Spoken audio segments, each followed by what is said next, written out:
en primer lugar, Fabián, muchas gracias por toda la colaboración logística en todo esto, ¿no? Bueno, muy buenas noches para todos y para todas. Un saludo pues muy especial a todos nuestros asistentes a esta clase sobre socioeconomía, este módulo de la Maestría de Estudios Sociales de la Universidad del Bosque. Agradecer especialmente a nuestros panelistas, me acompaña el doctor Camilo Duque y la compañera Luisa Tovar, quien nos hará una exposición hoy sobre un asunto bueno, es relevante en este país en materia estructural, pero también dado el contexto particular coyuntural que atravesamos en nuestro país en la actualidad. Ella nos trae hoy unas reflexiones desde la economía feminista sobre la economía de los sectores populares, sobre esas características particulares que tiene el, la dinámica laboral en Colombia, el trabajo como tal, más que lo laboral. Bueno, pues agradecerle a ella su participación en este viernes. Está un poco frío, pero que agradecemos mucho, digamos, su colaboración en esta exposición. Luisa, bueno, yo hago una presentación muy breve. Yo tengo el gusto de conocerla hace algunos años, es una gran amiga mía. Es contadora pública de la Universidad Nacional de Colombia. Actualmente está realizando sus estudios de doctorado también en la Universidad Nacional, en el doctorado de Ciencias Económicas. Y tiene realmente una experiencia muy amplia sobre este tema de la economía de los sectores populares. Particularmente reconozco mucho el trabajo que ha hecho sobre la política que tiene que ver con el reciclaje, con el aprovechamiento de residuos sólidos. Bueno, pues bienvenida Luisa y bueno, creo que, bueno, veamos la palabra para avanzar. Mil disculpas también por los problemas logísticos para podernos conectar. Fue una dificultad, pero bueno, aquí estamos. Bueno, muy buenos días, tardes ya, noches para todos y todas. Muchísimas gracias a la Universidad del Bosque y a ti, Carlos, por la invitación. Bueno, yo les tengo preparada una presentación para apoyar la charla que quiero compartir con ustedes hoy. Ustedes me dicen si se está viendo. Todavía no, pero ya, ahora sí. Listo, ya. Listo, entonces, bueno, digamos, ya Carlos hizo una presentación de quién soy yo. Yo hago sobre todo parte del grupo de Socioeconomía, Instituciones y Desarrollo de la Universidad Nacional, un grupo de investigación que es interdisciplinario y en el cual hemos podido desarrollar estas reflexiones y el trabajo que hoy voy a compartirles. Entonces, no sé si la metodología de trabajo es de intercambio o es más de charla de corrido y al final preguntas. ¿Cómo lo tienes planteado? Bueno, yo creo que sería Sí. como pertinente escucharte y después de eso como tener un diálogo, un debate sobre pues las categorías que nos trae, sobre el debate como tal que nos vas a presentar. ¿Sí? Y Vale, analizar perfecto. en el contexto que vivimos. ¿Sí? De acuerdo. Entonces, pues para avanzar en la presentación y darle tiempo al espacio de debate y preguntas, entonces la presentación está estructurada en tres grandes momentos. Uno, cuáles son esos principios de trabajo, un poco una parte más teórica, pero que es la base que me permitirá después compartir algunas experiencias de investigación, porque me parece importante hacer ese diálogo entre, digamos, la teoría y la práctica, y finalizaría rápidamente con algunas aprendizajes y desafíos, inclusive dar como pie para la discusión y las preguntas. Entonces, como punto de partida, sí me parece importante ubicarnos como grupo de investigación, como un grupo de economía, digamos, heterodoxo, que efectivamente critica esa economía neoclásica dominante en la que pues, se considera que la información perfecta permitirá la organización de la sociedad, será el individualismo y la racionalidad instrumental la que permitirá llegar a ese equilibrio. Entonces, bueno, si ustedes ya creo que conocen bastante de esas discusiones, y eso es que es bastante también difundida la crítica, y que pues al respecto, digamos, la economía heterodoxa trata de cuestionar efectivamente ese uso y esa definición de la racionalidad, el principio del individualismo metodológico y también el realismo de las hipótesis sobre las que se basan los modelos, que son demasiado alejados de la realidad. Nosotros desde el grupo también hemos comenzado a explorar unas reflexiones feministas, más allá, digamos, de los aportes que trae y las críticas que plantea la economía heterodoxa. Hemos encontrado, por ejemplo, una fuerte crítica y una necesidad también de transformación del sistema, porque se considera, digamos, que el sistema es causante de muchos de los problemas que tenemos. Subrayo la importancia, digamos, de pensar como esa interdependencia, no solamente entre los humanos, también en el medio en el que vivimos, una racionalidad que se piensa más en términos de reciprocidad, fundamental en términos del núcleo económico, pensarse más allá de la producción, y esto es uno de los aportes fundamentales, todo el tema de la reproducción, que ahorita vamos a desarrollarlo un poco más en detalle y ver cómo esto aporta a estas reflexiones que nosotros planteamos, y un núcleo político que yo, digamos, estoy encontrando también apoyado en reflexiones de otros teóricos, y es cómo se generan estos, a partir de esa interdependencia, de la reciprocidad, una serie de entramados que algunos teóricos han denominado como comunitarios, que permiten un análisis de esa socioeconomía, de ese funcionamiento de la, digamos, de la sociedad. Entonces, creo que también es importante hacer una distinción entre los feminismos, que no todo, digamos, el feminismo no es un movimiento homogéneo, y me gustaría hacer una distinción entre dos tipos de, digamos, como dos grandes grupos de corrientes feministas, un feminismo más liberal y un feminismo crítico. Digamos que en términos económicos, nosotros, bueno, uno podría ver que al final de la década, entre las décadas del 70 y el 80, hubo un grupo de feministas, economistas, que buscaban incluir a través de trabajos empíricos, digamos, el análisis de las mujeres y como en el análisis económico, entonces tratando de relevar las críticas sobre la ausencia de esos análisis de género, pero estas feministas de género eran un poco reacias a incluir, digamos, el tema político, porque consideraban que podía contaminar la buena ciencia.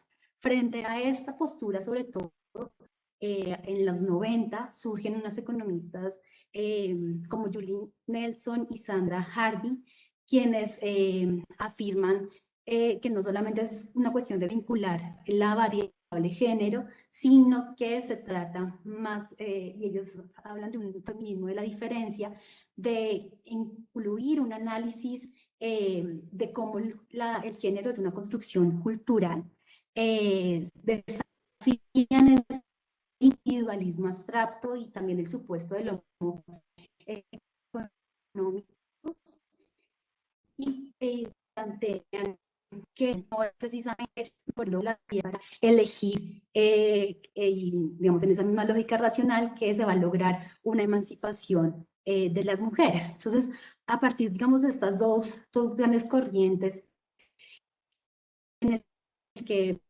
por un lado vemos la perspectiva más integradora, que no cuestiona mucho el statu quo, busca más bien es generar una igualdad de condiciones en términos de acceso a la educación, mejora de salarios, pues digamos que digamos que la llamada atención un poco es que este feminismo liberal puede llevarnos a considerar, digamos, como justificar inclusive un modelo que desde el feminismo crítico se critica, de la redundancia, fuertemente. Y es que, por ejemplo, desde el feminismo liberal uno puede, pueden defender, igual esto es a debate, pero para plantearlo como ejemplo, la liberalización de los vientres de alquiler o la gestión subrogada, porque está dentro de esos marcos contractuales, y si, digamos, la mujer acepta rentar su vientre, pues hace parte y está en sintonía con un liberalismo, por ejemplo, económico.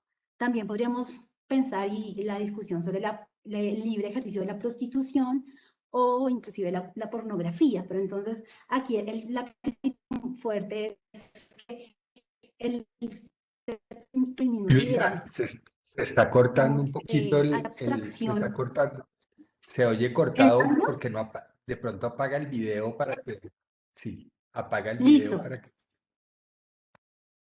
Ok, voy a apagar el video un segundo para no cortarlo.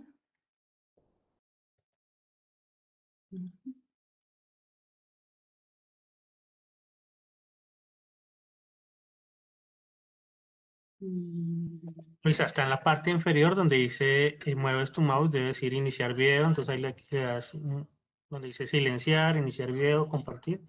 Ah, pero estás compartiendo, entonces está arriba, en la Sí, estoy pantallita. compartiendo. Estás arriba, mueves el cursor en la parte superior y te va a aparecer una Espérate que estoy perdida. ¿Sobre arribita mi pantalla o sobre sobre tu cuál? pantalla, sobre el marco, sí, sobre tu pantalla, Exterior. el mouse y ahí te debe salir ¿Como de más una, opciones? sí, ¿Y configuración de la cámara de pronto? No, no, ahí debe aparecer una camarita y simplemente le das pues, tachar. Espérate porque no me está apareciendo. O lo ¿Por que qué? puedes hacer es dejar de presentar y luego apagas la cámara y luego vuelves y presentas. Puede ser también la opción más fácil. Vale, espérate porque se me configuró. No le encuentro, no me deja ver la opción de dejar de presentar. No sé por qué. Ustedes están viendo mi pantalla, ¿verdad?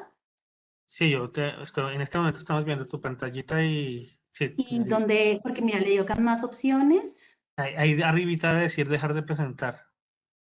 Debe estar el micrófono, la cámara que dice iniciar video y debe decir algo como compartir, debe decir como dejar de compartir. ¿Y tú no lo puedes hacer desde allá como organizador? Sí, sí, sí, podría ser, pero espérate, a ver, te va a cambiar ¿Quieres? el Porque rol. no lo encontré. Sí, yo te lo puedo hacer. Voy a tenerte el video a ver qué pasa. Vale, Ya te apagué, listo. listo. Ok, entonces, pero mi pantalla sí la siguen viendo, ¿verdad? Sí, sí, sí, sí, sí. sí, Ah, bueno. Sí, continúa. Y mejoró el audio.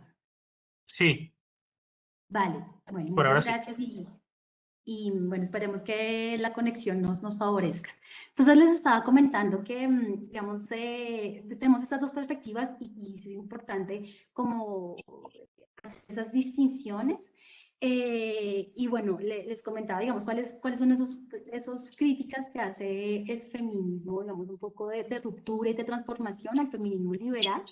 Y es que, claro, uno podría considerar, digamos, no reconoce esa gran discriminación que existe entre los hombres y las mujeres, y entonces uno podría pensar en un feminismo liberal blanco que no tiene en cuenta el tema racial. Bueno, es un poco hacer como esa salvedad. Y donde nosotros nos enfocamos es más ese feminismo crítico que busca un mejoramiento de las condiciones para el 99% de la población.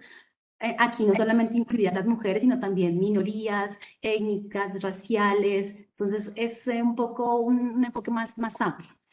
A partir de estas reflexiones feministas críticas, digamos, ahí es cuando comenzamos a trabajar el tema de la economía popular y también buscando entender esas otras actividades de los sectores populares que no son un objeto muy común de estudio de la economía. Es que nosotros comenzamos a explorar como grupo el concepto y la categoría de economía popular. Les traigo esta definición que está planteada por el profesor César Giraldo, que digamos, trata de abordar esa economía necesaria para la reproducción social y biológica de las ciudades, pero también, digamos, de la sociedad, y que este trabajo es esencial para garantizar el funcionamiento de la sociedad, pero a pesar de que estos trabajadores entregan su vida, pues no reciben un mínimo de derechos sociales. Nosotros como grupo tratamos de ser muy cuidadosos de establecer digamos, una definición única y homogénea sobre lo que es la economía popular y nos lanzamos más bien a explorar una caracterización. porque sabemos que es una categoría que se está transformando, que brinda varias posibilidades. Entonces, aquí les traigo algunos elementos para, en ese ejercicio, en ese intento de caracterizar la economía popular, y uno de ellos es entender que no es una economía exclusiva de pobres, hay unos niveles y unas rentabilidades interesantes. El tema de que no son economías al margen de la ley, ni son digamos, ilegales, digamos, como para distinguirlas un poco de esas actividades y, digamos, el hecho de que sean, es decir, el hecho de que sean informales no quiere decir que sean ilegales. No son actividades realizadas por personas que están esperando ingresar al mercado laboral, que están esperando que alguna de las hojas de vida que enviaron les resulte. Inclusive muchas de esas personas han estado toda su vida fuera de la relación laboral, lo que implica que no tienen, no han tenido seguridad social, derecho a unas vacaciones pagas, inclusive sabemos que no van a tener una pensión, y eso lo vamos a ver, que va a afectar gran parte, digamos, de las poblaciones adultas mayores que siguen trabajando. Estas poblaciones se encuentran en esa búsqueda de reconocimiento de la sociedad, que la sociedad se dé cuenta del trabajo esencial que ellos están realizando, y el reconocimiento también está buscando una retribución en términos de esas garantías sociales que les permitan los mecanismos de reproducción. Importantes son economías que pagan impuestos, a pesar de que son indirectos, pero hay un pago de impuestos, y son unos sectores que están en contradicción en el sentido de que se sienten libres porque no tienen un jefe, no tienen, digamos, un horario, pero al mismo tiempo son esclavos de esa misma inestabilidad y esa precariedad laboral. Entonces, a partir de este ejercicio de caracterización de la economía popular, nosotros hemos también venido incluyendo las reflexiones feministas sobre todo el tema de la reproducción, y es que, digamos, la visibilización de la reproducción ha sido uno de los aportes teóricos más importantes de los movimientos feministas, y una reivindicación también del trabajo tanto el trabajo y el valor que producen esas actividades para el sistema capitalista, a pesar de que los análisis convencionales consideren que, por ejemplo, las actividades de la reproducción no tienen un valor. Esto ya ha sido un poco más discutido con toda la autonomía del cuidado, las encuestas del tiempo, pero todavía nos falta muchísimo para, digamos, otorgarle a la reproducción el valor significativo, inclusive esencial, que tienen en la sociedad, y lo vamos a ver más en detalle. Entonces, esta categoría de la reproducción, que comenzó a ser discutida por feministas economistas a finales de los 70s, una de ellas es Lourdes Benería. Ella nos plantea que hay 3 niveles para pensarse la reproducción: una reproducción social, que está asociada a las condiciones que mantienen ese sistema social; una reproducción biológica, que tiene que ver con la procreación y la crianza biológica, de los niños; y un tercer nivel que sería la reproducción de la fuerza de trabajo, que es todos esos procesos por el cual los seres humanos se convierten en trabajadores y pueden participar de la producción, como la educación, la alimentación, el vestido, digamos, el cuidado. Entonces, sin embargo, estas reflexiones, que, como les decía, comenzaron desde los 70s, estaban muy enfocadas, digamos, a la reproducción, pero en función de la producción. Unas reflexiones marxistas más recientes plantean que no solamente es una reproducción enfocada, digamos, al sistema productivo, sino también al conjunto de la sociedad y a la reproducción misma de la vida. Y entonces, por ejemplo, se plantean 2 corrientes fuertes frente a ese análisis de la relación entre el trabajo y la reproducción. Por un lado, un feminismo de la igualdad, digamos, que trata de analizar cómo la división sexual del trabajo está, digamos, organizada de una manera en que se responsabiliza a las mujeres de esa reproducción biológica, de la crianza de los hijos y del trabajo doméstico, mientras los hombres están encargados de las tareas productivas. Pero hay un feminismo que es más amplio y que busca un poco un análisis más complejo, y es el feminismo de digamos, de la reproducción social, que quiere o analiza esas formas en el que tanto el control, digamos, patriarcal, pero también capitalista del trabajo de las mujeres y de las minorías se estructura para reproducir la sociedad capitalista. Entonces, en el primer enfoque del feminismo por la igualdad, digamos que los proyectos políticos para la emancipación de la mujer implican denunciar esa división sexual del trabajo que se considera antinatural e injusta, y entonces en ese sentido el objetivo político del feminismo por esa igualdad lo que busca es el empoderamiento de la mujer y ampliar las opciones mediante la integración de la mujer en la fuerza laboral remunerada.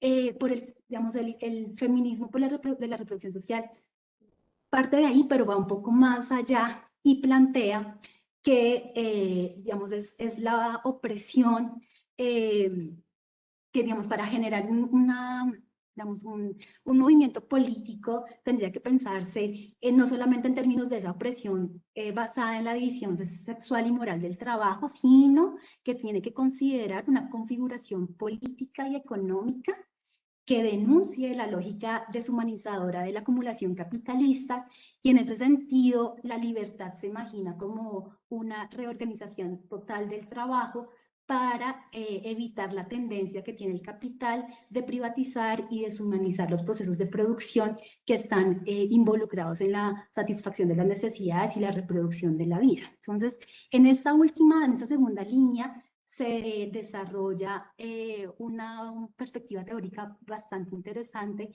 que se llama la teoría de la reproducción social. Algunas teóricas como Titi Bhattacharya, Silvia Federici, Susan Ferguson abordan proponen digamos, esta teoría para cuestionar esa red compleja de procesos sociales y de relaciones humanas en las que no solamente se reproduce la vida, sino también se reproduce el sistema capitalista.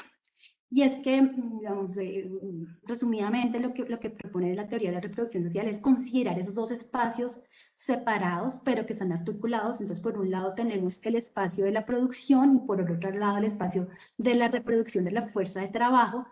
Y ellos tienen un aporte teórico muy interesante, y es denominar la fuerza de trabajo como la única mercancía que se produce fuera del circuito de producción de mercancías.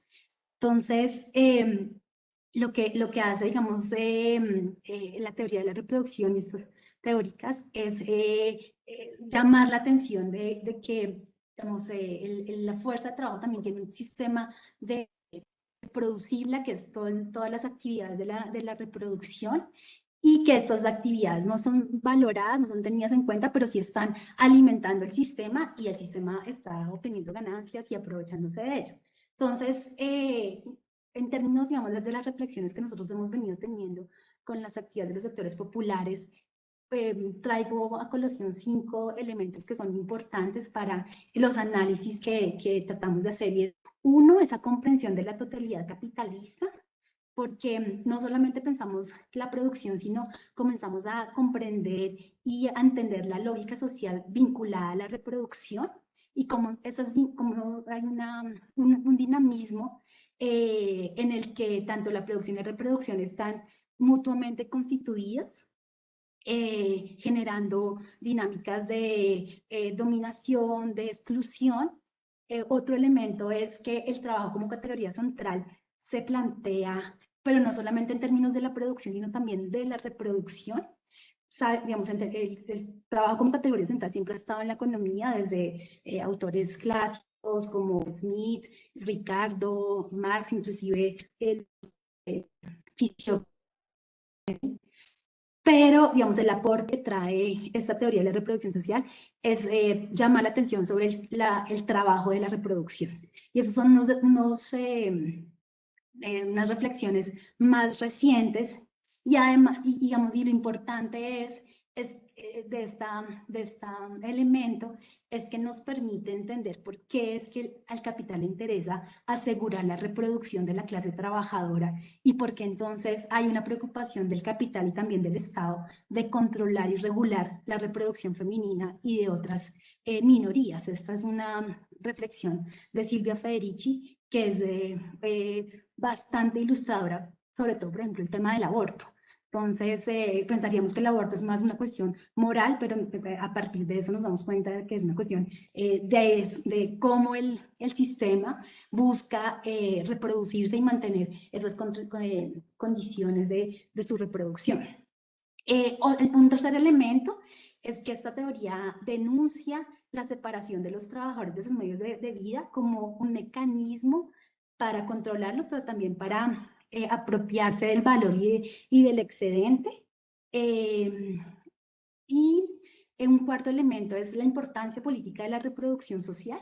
Inclusive ya no se está hablando de una crisis no se habla de crisis de producción, sino crisis de reproducción, y como entonces, digamos, lo que se hace es trasladar los costos de la producción a la reproducción. Entonces eso también es un abordaje, una ventana de análisis que se abre con esta teoría. Y finalmente destacar esa lucha de los movimientos sociales frente a las opresiones capitalistas y pensar que, digamos, para afrontar el sistema no es suficiente solamente con un frente de lucha, sino con varias, digamos, una unión, digamos, de los diferentes movimientos que sienten en la opresión con un objetivo común, y es luchar todos contra esa opresión capitalista.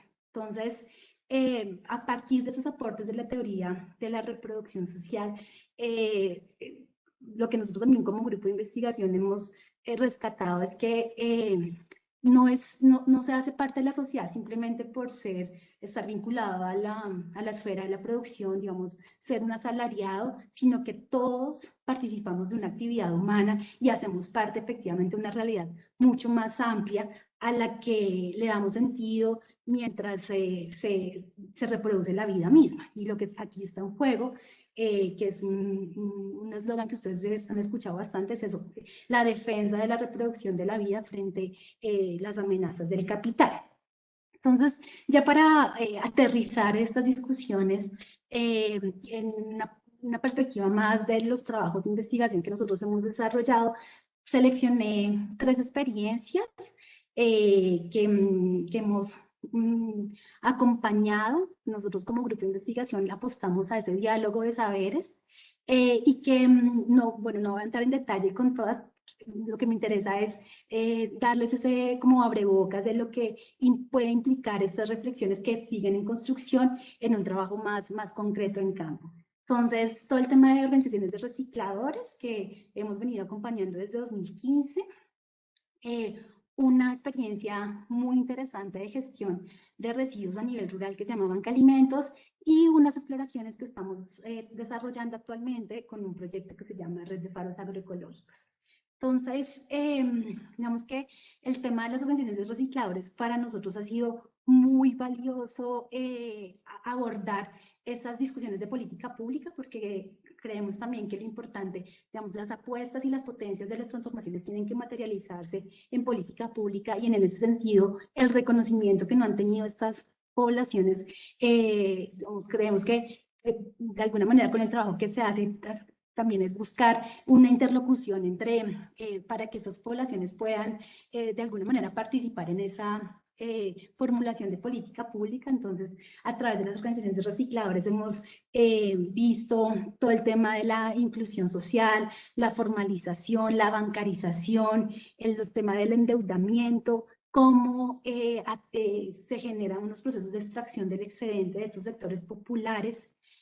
Y para esquematizar un poco la presentación, lo que quise hacer fue, a través de 3 conceptos que son fundamentales en la economía, como el trabajo, el valor y la propiedad, aportar algunas reflexiones del trabajo que hemos venido desarrollando, y que lo que busca es eso, como pensarnos la socioeconomía en como una disciplina, un ejercicio, una práctica para reflexionar un poco más esas complejidades de nuestra realidad. Entonces, en términos de trabajo, hemos descubierto con el trabajo de las organizaciones de recicladores cómo las formas de trabajo no son homogéneas y no es un trabajo asalariado, que ya está bastante, pues, digamos, reevaluado, con los niveles de informalidad cada vez tan altos, con la dificultad de manejar las cifras del desempleo. Entonces vemos esas formas de trabajo completamente heterogéneas, tanto en transporte, en formas de separación del material,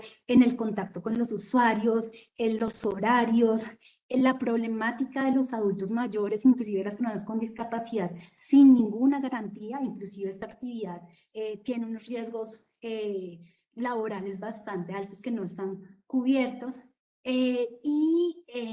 A raíz de la pandemia, por ejemplo, como se revaloriza cada vez más ese trabajo, se considera un servicio esencial. Fue uno de los sectores que se les permitió seguir trabajando a pesar de la pandemia, pero a pesar de este reconocimiento, pues las condiciones de trabajo de esas poblaciones no han mejorado sustancialmente. Y es esencial porque si no hay quien recoja o que haga la actividad de reciclaje, pues digamos ya el relleno habría colapsado hace mucho tiempo. En términos de valor, el letrero que ahí llevan los recicladores dice: ahora que la basura vale plata, los recicladores somos basura. Ha sido muy interesante esa discusión sobre el valor, qué es lo que tiene valor y cómo se le asigna valor, y cómo ahí también hay una vinculación, cómo el trabajo de los recicladores crea ese valor, y valor en términos económicos, pero aquí también hay una valorización en términos de personas. Recordemos que hace unos años a los recicladores se les llamaba desechables o inclusive indigentes, como indigente con persona que no tiene dignidad, y hay un reconocimiento de ellos mismos como personas que valen y que les deben y que exigen a la sociedad un trato justo, digno y las condiciones para desempeñar su labor, una labor que muy pocas personas estarían dispuestas a hacerlo.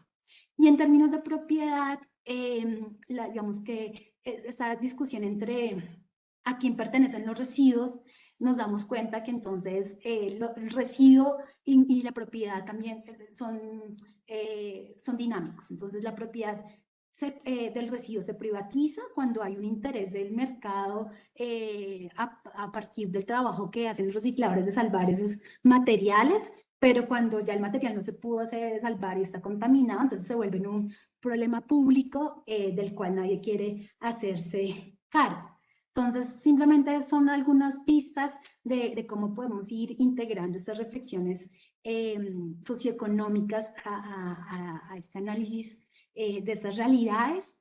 Paso rápidamente a hacer el mismo ejercicio con Banca Alimentos, que gracias al trabajo con los recicladores comenzamos a explorar esas maneras de gestionar los residuos, más en un tema rural. Esta es una experiencia que comenzó en Boyacá, pero pues nosotros como grupo de investigación comenzamos a hacer el seguimiento y la sistematización. Puntualmente fue lo que hicimos con ellos en el 2018 cuando llegan a FOMEC.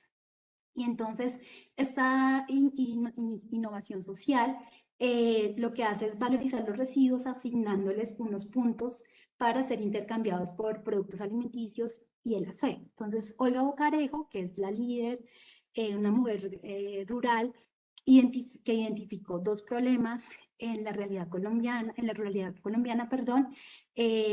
plantea esta solución. Entonces, primero se da cuenta que hay unos elevados costos de los alimentos en las zonas rurales, lo que, por ejemplo, para nosotros fue una contradicción, pero pues después entendimos efectivamente todo el tema de los circuitos, de los transportes. Y otro problema que identificó Olga fue esa imposibilidad para las comunidades campesinas de acceder al crédito que les permitiera financiar sus actividades agropecuarias. Entonces, frente a eso, lo que se hace, y esto sí ya es una discusión que nosotros tuvimos con ella y estuvimos analizando, fue entender cómo los residuos se convirtieron en una moneda social y un articulador para el desarrollo territorial sostenible. Entonces, frente a la ausencia de recursos, es un poco el residuo entra a ser ese dinamizador. Y es muy interesante porque esta iniciativa pues tiene un triple impacto ambiental por todo el tema de gestión de residuos, económico por la mejora de los ingresos familiares y social porque busca esa estabilidad o por lo menos apoyar la sostenibilidad de la vida en el campo.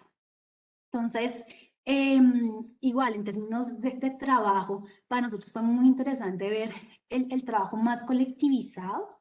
Banca Alimentos por encontrarse en un ámbito más rural. Entonces, digamos, la primera foto es unos recicladores veredales que se hacen para sensibilizar, pero también para, digamos, acercarse a las comunidades. Muy interesante cómo se hace la olla comunitaria, pero entonces también hay mandatos para arreglar las vías y trasladar los residuos, bueno, mejorar las condiciones de transporte. Entonces, esa perspectiva comunitaria del trabajo, pues la encontramos en Banca Alimentos.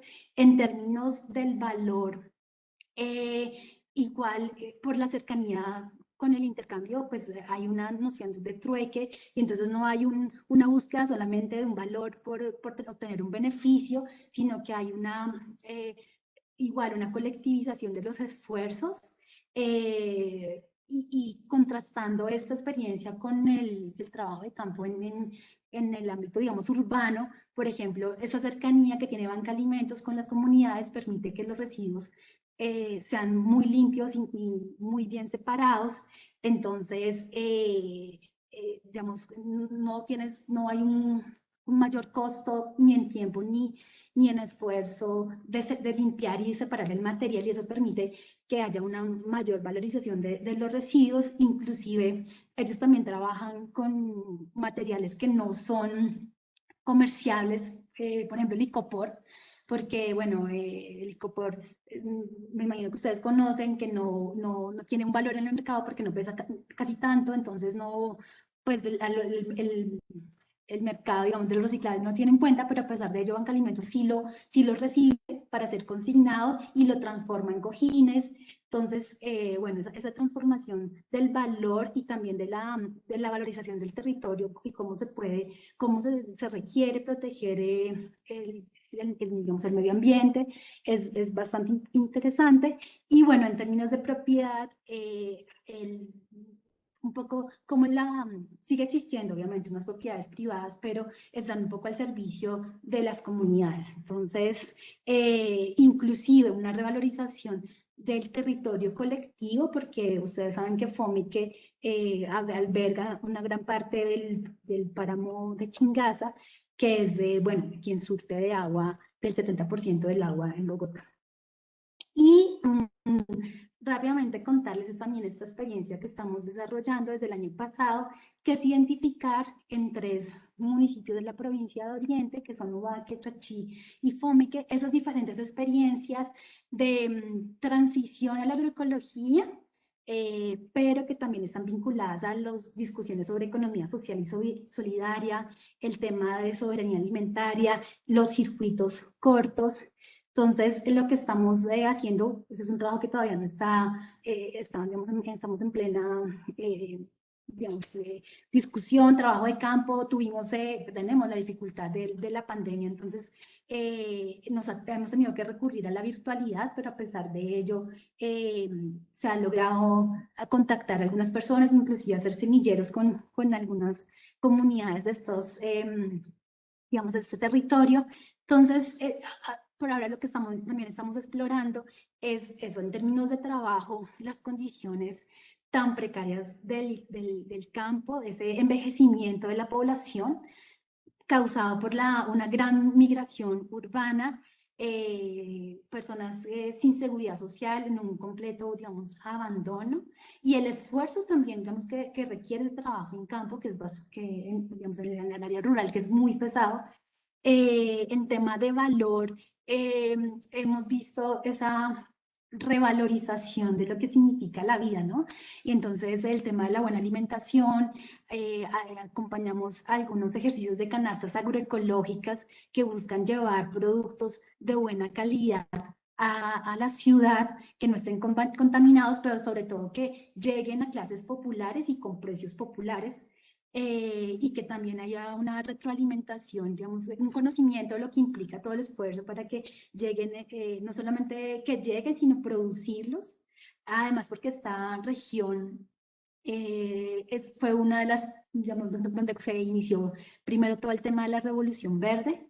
Entonces, esa transición es ha sido bastante costosa, como volver a lo agroecológico. Entonces, bueno, ese tema lo hemos encontrado ahí. Y bueno, en términos de propiedad todavía lo estamos discutiendo, pero sí se ve la dificultad del acceso a la tierra, que aunque esta región no tiene problemas, digamos, de latifundio, sí hemos encontrado cada vez un mayor riesgo de pérdida de la tierra por tema de endeudamiento, que es un tema que también encontramos en Banca Alimento, y es que los campesinos no tienen acceso digamos, a mejorar sus condiciones, y cuando lo tienen, pues por múltiples problemas se quedan endeudados y no pueden pagar sus deudas, y hay el riesgo de perder. Entonces, ya para ir un poco terminando y mostrándoles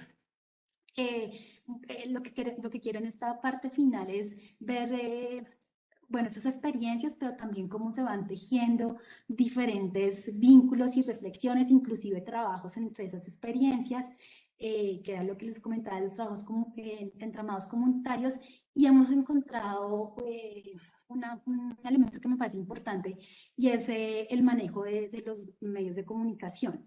Estos dos medios de comunicación que están viendo en pantalla, uno son comunitarios y digamos, tienen un enfoque rural, pero han sido para nosotros como grupo de investigación muy importantes para acercarnos, digamos, a esas comunidades, y también entender cómo se va tejiendo efectivamente a través de este trabajo comunitario diferentes maneras para organizar esas relaciones sociales, no solamente de compartir, digamos, también hay conflictos, pero buscan también una reproducción de lo común, de defender la vida, de alimentar esas interdependencias que existen, no solamente en el campo, sino campo-ciudad. Les daba el ejemplo de que el 70% del agua que consume Bogotá viene de Fomeque, y también en un objetivo de esos entramados comunitarios de ir construyendo cierta autonomía.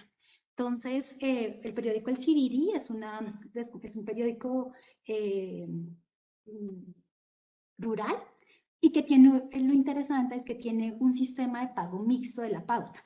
El periódico, digamos, se entrega gratuitamente, pero se financia a través de pauta, y entonces lo que hace es que, por ejemplo, La Chorrera paga la mitad de la pauta en efectivo y la otra mitad en bonos para que la gente acceda, digamos, a La Chorrera, y esos bonos se intercambian en la red del Sirirí.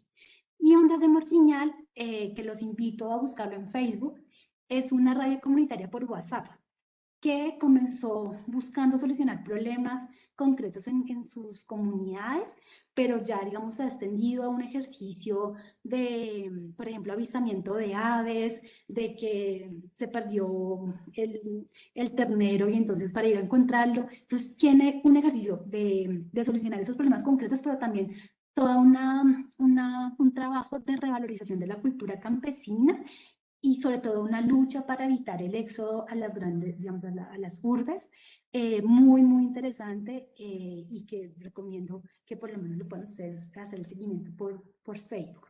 Entonces, ese trabajo investigativo que nosotros hemos tenido en territorio, esto más entre los últimos tiempos en lo rural, igual también lo hemos conectado con el trabajo en lo urbano. Bueno, un poco aquí este esquema muestra cómo Banca Alimentos, por ejemplo, se conecta con el Sirirí, con Ondas de Mortiñal.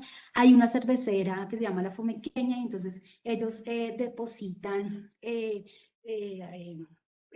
lo que queda el residuo de la producción de la cerveza, y se trata de hacer pan, que es reconocido todo el valor alimenticio que tiene el residuo de la cerveza. Entonces son cosas que se van conectando, y esto es a partir de un trapiche, se ingenió una manera de moler el icopor para luego hacer cojines con ese icopor, pero también el vínculo entre Banca Alimentos, porque claro, los residuos que recolecta Banca Alimentos tiene que venderlos en Bogotá, y entonces ahí se conecta con algunas de esas organizaciones recicladoras con las que nosotros hemos trabajado y se logró, por ejemplo, que los recicladores gestionaran una donación de útiles escolares para una escuelita en una vereda. Y entonces, bueno, como esos intercambios de libros también. Y aquí, bueno, lo que un poco ejemplos de las pautas que aparecen en el CBD y cómo entonces tenemos, bueno, el tema de la huerta agroecológica, la cerveza, la producción de miel, pero también hay un museo en Ubaque muy interesante sobre el maíz. Entonces van conociendo y van como articulándose, todavía es un proceso en construcción y que acumula lo que hemos venido trabajando en los últimos años con el grupo de socioeconomía. Para finalizar, quisiera plantear como estas reflexiones más que parten también del aprendizaje y de los desafíos. Entonces, un tema de repensar es la economía, sus categorías como el trabajo, el valor, la propiedad, pero también los métodos y las formas y las preguntas de investigación que nosotros nos estamos haciendo, porque todos estos procesos tienen un poder y también deberían tener un poder de transformación. También pensar, y desde el Grupo de Socioeconomía ha sido uno de nuestros objetivos, estudiar el conflicto, más que, por ejemplo, buscar el equilibrio, porque sabemos que el conflicto es la normalidad, y también tratar de construir una economía como un espacio plural de diferencia en el cual se le apueste a esa comprensión y análisis crítico de la realidad, que de alguna manera terminan desafiando esos cánones del pensamiento tradicional. Una reflexión sobre qué significa vivir dignamente, porque a veces nosotros como en economía siempre hablamos como de la supervivencia, de sobrevivir, pero cómo el trabajo y el trabajo reproductivo también tiene que estar enfocado a mejorar unas condiciones de vida frente a una amenaza cada vez más constante del capital, y es que, claro, podemos dedicarnos a trabajar toda la vida, pero no vivir, no disfrutar bueno, un poco como esa reflexión. Y además porque en términos de actividades de vida, uno encuentra en economía siempre esas dicotomías, ¿no? Que son dicotomías jerarquizantes. Entonces, lo que es el trabajo, lo que no es trabajo, lo que es objetivo, lo que no es subjetivo, lo que es el hombre sobre la naturaleza, lo masculino sobre lo femenino, lo urbano sobre lo rural. Entonces, es repensarse y cuestionar esas categorías que son jerarquizantes. Y en términos de autonomía, y esta es una reflexión de una economista española que se llama feminista, Amaya Pérez Orozco, que dice, plantea esa necesidad de desplazar el eje analítico de los procesos de valorización del capital hacia procesos de sostenibilidad de la vida, entendiendo que la socioeconomía, por ejemplo, es todo ese circuito integrado de producción, de reproducción, un circuito donde también está el trabajo remunerado, pero también el no remunerado, se encuentra el mercado, el Estado, los hogares, y se debe comenzar a valorar cuáles son las condiciones que generen una vida que merezca ser vivida. Y es que la autonomía es una manera también de hacer política, en el sentido de buscar esas condiciones para que las comunidades, la sociedad pueda vivir en contra y más allá de esas dinámicas capitalistas y plantearse otros modos de existencia, muy en la lógica de Arturo Escobar del pluriverso, en el que existan diferentes mecanismos y formas de vivir que sean respetadas y dignificadas. Y ahí hay una reflexión feminista que es importante, es el tema de la interdependencia. No, digamos, aunque haya una voluntad de defender ese individualismo y la competencia, pues los seres humanos somos seres relacionales conectados con unas redes de vida. Ahí por lo menos recomiendo la lectura de Jason Moore, que muestra estas tramas de vida y cómo entonces una de las, digamos, de las estrategias del capital efectivamente es separar y romper esos vínculos para debilitar y poder controlar. Y bueno, ¿cuál sería el rol del Estado y de la academia en todo este proceso? Bueno, yo creo que lo dejaría, o bueno, podría decir algunas pistas y es que sí se debería exigir un poco esa, un fortalecimiento de los lazos comunitarios con apoyo del Estado, pero sin, digamos, sin perder esas autonomías. Tenemos que exigir que el Estado defienda la reproducción de la vida y no defienda los intereses del capital, que es lo que ha venido sucediendo en las últimas décadas, que se garanticen los accesos a los bienes comunes. Y en términos, digamos, de la academia, creemos que es importante cuestionarnos esa desarticulación que a veces existe entre la teoría y la sociedad, inclusive apostarle a una academia militante y transformadora que acompañe, apoye, aprenda de los movimientos sociales, del trabajo con comunidades y que recíprocamente haya un ejercicio de acción, reflexión, experiencia, teoría, porque, pues como afirma María Mías, que es una otra feminista reconocida, el momento es ahora, porque ya no se trata simplemente de subsistir y de sobrevivir en una cuestión de romanticismo, sino de necesidad. Yo dejaría por acá agradeciéndoles muchísimo y bueno, estoy abierta a las discusiones y espero que haya también despertado cierta curiosidad esta presentación. Y voy a dejar de compartir también. Bueno. Bueno, Luisa, muchas gracias por tu presentación, la verdad, por el esfuerzo de darnos esa didáctica también a través de tu presentación. Y bueno, pues definitivamente muy pertinente. Voy a iniciar aquí el video, pero vamos a ver si lo deja el ancho de banda, si no, pues lo quito.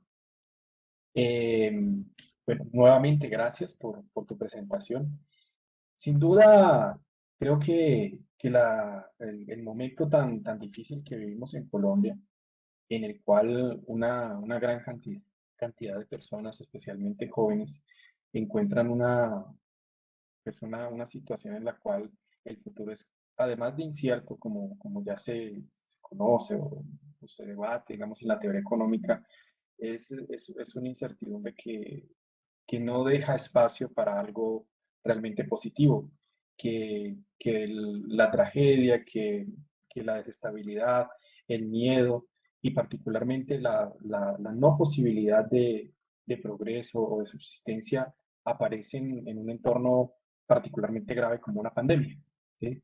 Entonces, como que el desazón que existe en la sociedad, que no es solamente aquel que traíamos del tiempo anterior a la pandemia, se profundiza y se nos muestra como realmente una crisis no económica y social, sino algo que va mucho más allá, ¿sí? Algunos pues han llamado una crisis civilizatoria, pero pues yo quiero profundizar un poco, pues desde donde puedo, ¿no? Realmente a mí me toca, como a muchos creo, que estudiamos economía, pues aprender nuevamente y sumar todas estas reflexiones y categorías que nos trae Luisa hoy desde la aproximación feminista. Eh, yo pues he seguido algunas recomendaciones que me ha dado Luisa, he aprendido algunas cosas, pero definitivamente falta. Y es una aproximación que resulta pertinente por donde ella finalizó, porque aquí no estamos realmente pensando ya ni siquiera bajo los dogmas del desarrollo, sino realmente sobre las capacidades de sobrevivencia de sostenibilidad de la vida. Ya no estamos preocupados ni siquiera por el auge de la producción. Hoy, por ejemplo, pues, yo leí una noticia que personalmente me parecía un tanto ridícula cuando el presidente de la República decía que prácticamente ya no era necesario un paro porque Colombia ya no estaba en recesión, porque en el primer trimestre del año crecimos al 1.1%. Y eso no tiene nada que ver realmente con lo que estamos viviendo en nuestro país, ¿sí? Si se trataba de eso, existían problemas, ha existido problemas en este país en materia de socioeconómico, desigualdad, pobreza, con tasas de crecimiento del 7%. En 2007 tuvimos una tasa de crecimiento del 6,9% y la tasa de desempleo rondaba el 15-16%. ¿Sí? Entonces, estamos como en esa situación. Eh, yo encuentro en esta aproximación de los sectores populares, del entendimiento de esas microeconomías, como lo llama Verónica Gago, otra autora argentina que ha trabajado estos temas, eh, elementos o formas mediante los cuales la gente no solo resiste, sino también propone. ¿Sí? Desde un abordaje puramente convencional, cuando encontramos que en Colombia hay muchas personas que viven del rebusque, que tienen que reciclar o vender productos en la calle, o los coteros, o las personas que hacen labores de cuidado, etcétera. Todo eso lo vemos como una falla del sistema económico, como una irresponsabilidad de los estados de que eso exista. Y la política para atender estas circunstancias ha sido, por un lado, la promesa fallida de que aquí vamos a tener desarrollo. Eso ya lo hemos debatido en anteriores sesiones y hemos buscado qué es el desarrollo, qué significa el desarrollo y si es eso algo deseable y potencialmente cierto en un país como Colombia. ¿Sí? Allí encontramos que existen condicionantes histórico-estructurales que impedirían que ese sueño del desarrollo se concrete algún día. Y lo que tenemos es una pesadilla de un modelo económico, de un capitalismo particular que tenemos aquí, que no hemos conseguido superar y que además se disciplina a través de mecanismos violentos, como los que vemos en Colombia. Es decir, que en Colombia se use hoy, que se usen hoy instrumentos típicos de la guerra, de guerras eh, o de conflictos muy, muy largos, como lo es la desaparición forzada, es algo realmente grave, ¿sí? Y de una manera masiva, como la que estamos viviendo. Entonces, ese capitalismo que tenemos aquí en nuestro país, que no es propio de Colombia, sino que lo tenemos en distintos países periféricos, eh, nos lleva a cuestionar si realmente la propuesta a través de la cual se le da a esa sociedad el porvenir, ese futuro, tiene que seguir siendo el desarrollo o la resignificación de lo que tenemos, ¿sí? Y empezar a reconocer, por ejemplo, una cuestión principal que nos colocaba Luis ahí es, bajo este esquema en el cual tenemos que gran parte de la población colombiana está en la informalidad, en el rebusque, desapareció la explotación del trabajo, desaparece allí la contradicción capital-trabajo. ¿Cuál es el circuito monetario que media allí? ¿Cómo funciona el dinero? ¿Cómo funcionan las relaciones sociales? ¿Sí? Y entonces, lo que ha sucedido es que nosotros nos marginamos de eso, ¿sí? Y simplemente lo contemplamos como una falla, como un problema que hay que resolver. Y entonces aquí se dice, eso es un problema del modelo económico porque no es capaz de absorber a través de la industria, a través de los servicios, a través de la relación laboral, a toda esa masa de población carente de derechos y carente de salarios, si se quiere, ¿sí?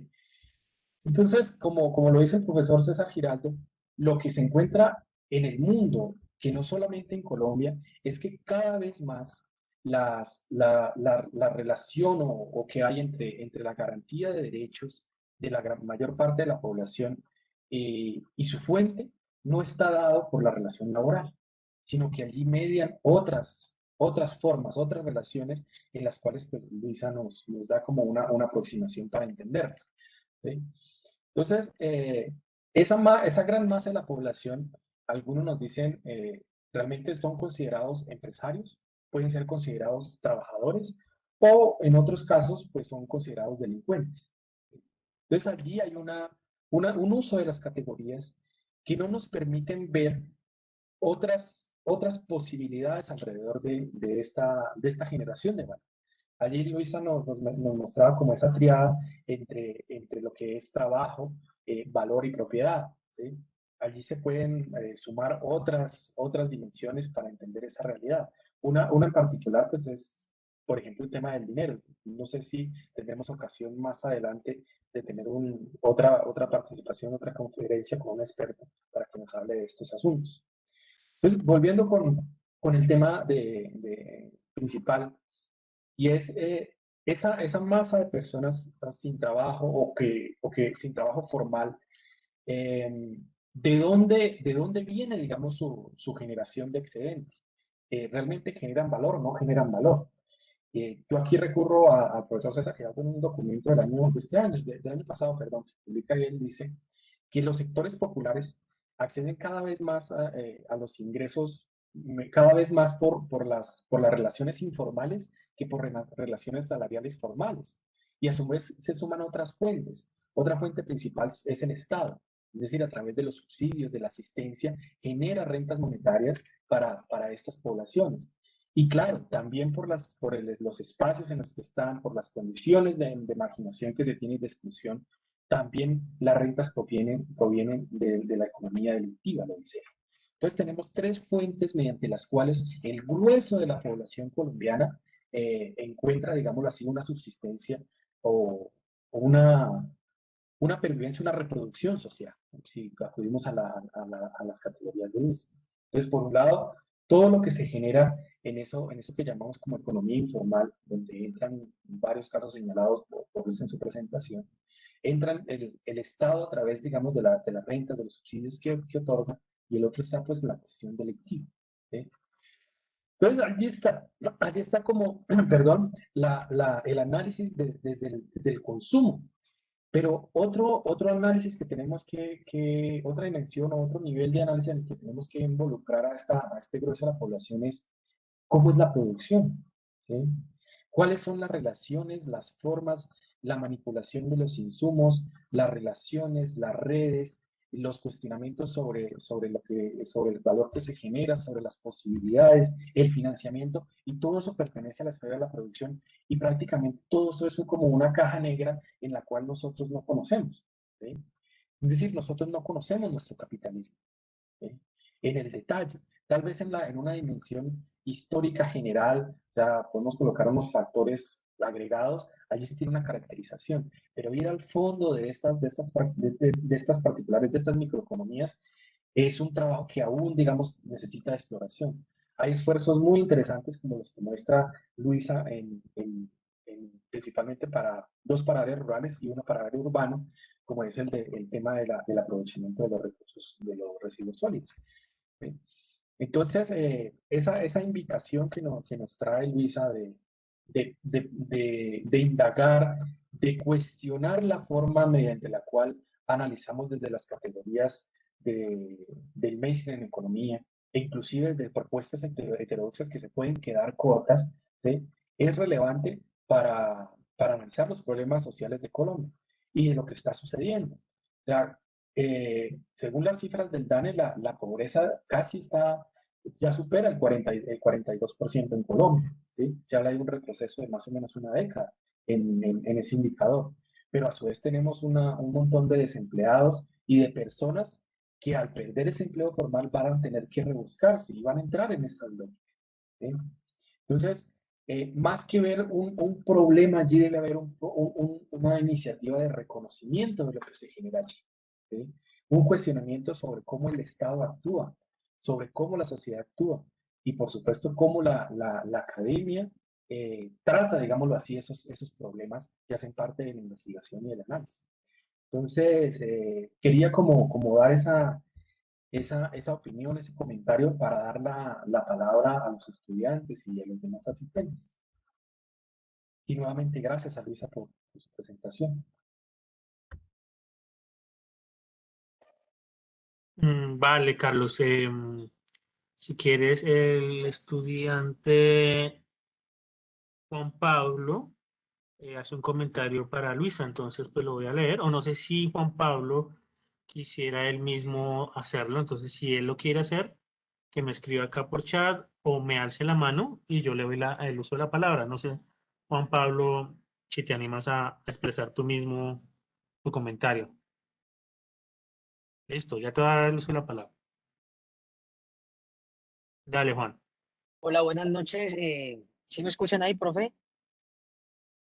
Fabián, ¿sí?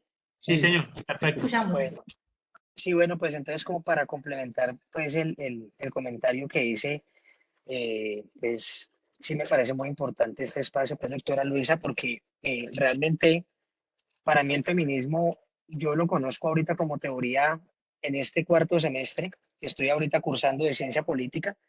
Digamos que en un semestre anterior de pronto lo habíamos tocado, pero era muy poco, pero en este ya lo profundizamos más en diferentes de las materias que vemos ahora. Y realmente yo siempre había sido un crítico de muchas teorías de las relaciones internacionales, porque yo generalmente siempre veía precisamente esas discusiones entre cada uno de los autores de cada una de las teorías. Eso pasaba mucho con el neorrealismo y con el liberalismo, y yo decía, como que bueno, y en fin de cuentas, con tanto conocimiento que se puede tener de parte de cada una de estas teorías, ¿dónde están los elementos que podemos utilizar nosotros para solucionar los problemas en el mundo? Y, y entonces es ahí precisamente donde llega el feminismo y me comienza como a dar este tipo de herramientas para yo poder entender un poco más y comprender un poco más sobre cómo solucionar los aspectos del mundo. Por eso ahorita yo decía que este tema de la producción era muy importante y conocer su experiencia como investigadora, porque yo creo que si utilizáramos esas herramientas que nos ofrece el feminismo como herramienta teórica, muchas personas pudieran entender mucho más a fondo la situación que está pasando actualmente en el país, por lo menos. Digamos, es vista desde tantas perspectivas distintas, ¿no? Pero yo digo que sobre estas bases pudiéramos como entender esos elementos invisibilizados que hay dentro de todo este, dentro de todo este momento coyuntural. Entonces, era solamente eso, doctora, agradecerle por este espacio. Muchas gracias. No, muchas gracias a ti, Juan Pablo, por tu comentario y bueno, me alegra mucho que te haya gustado la exposición. Digamos que es, sobre todo es una invitación. Yo creo que, bueno, puedo comentar las reflexiones feministas, siento yo un poco tardíamente. Me hubiera gustado cuando estaba más en el pregrado haber tenido como esa, lo que brinda el feminismo es otra manera de entender. Y lo interesante es que uno entiende muchas cosas que, o inclusive se comienza a preocupar por otras cosas que a veces pensaba que eran naturales, que eran así funcionaba, entonces ya no había nada que hacer. Y creo que esa es la potencia que tienen las reflexiones feministas. Y no solamente enfocarlas en términos de las mujeres, sino por eso se habla de un feminismo para el 99% de la población y del mundo, incluido también a los animales, al medio ambiente.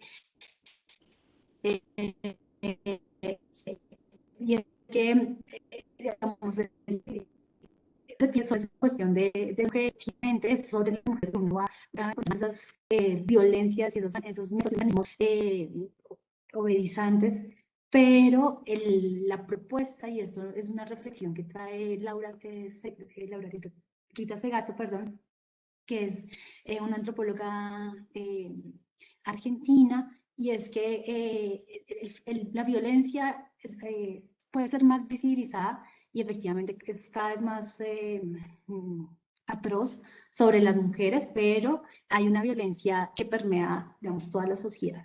Y en ese sentido, por ejemplo, los hombres también son víctimas de ese sistema tanto patriarcal como capitalista. O sea, el hecho de trabajar sin un sentido y que se pierda el mismo sentido de la existencia, pues no solamente afecta a las mujeres, sino también afecta a los hombres y se reproduce en los niños. Creo que también lo que estamos viendo con todo este tema del paro es que no solamente no hay condiciones, no hay un futuro que vamos a trabajar o que no vamos a poder estudiar, sino que también hay una pérdida del sentido de la existencia, hacia dónde vamos nosotros como país, y además en un medio de unas contradicciones absurdas, como unos niveles de desigualdad impresionantes en un país con una riqueza, con unas potencialidades, con una gente que no es que no le guste trabajar, sino que trabaja demasiado hasta el punto de ser explotada. Entonces hay esa necesidad de no solamente decir basta, sino entender.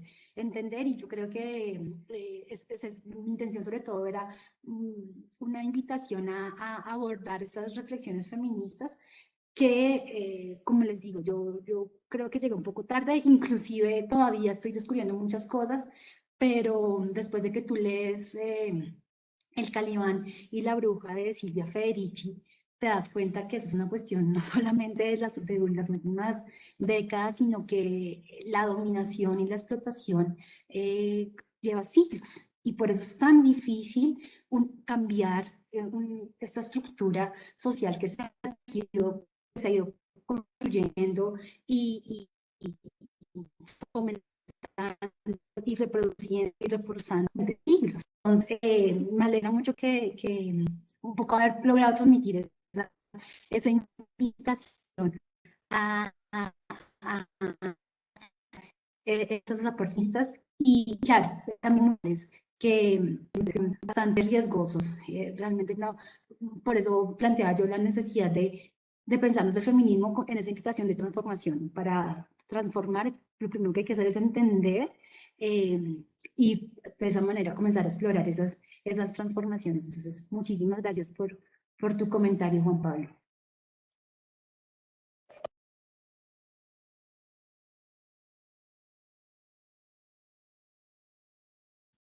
Vale, profe, en este momento Juan David Quintero me pide el uso de la palabra. Le vamos a otorgar el uso de la palabra. Un segundito.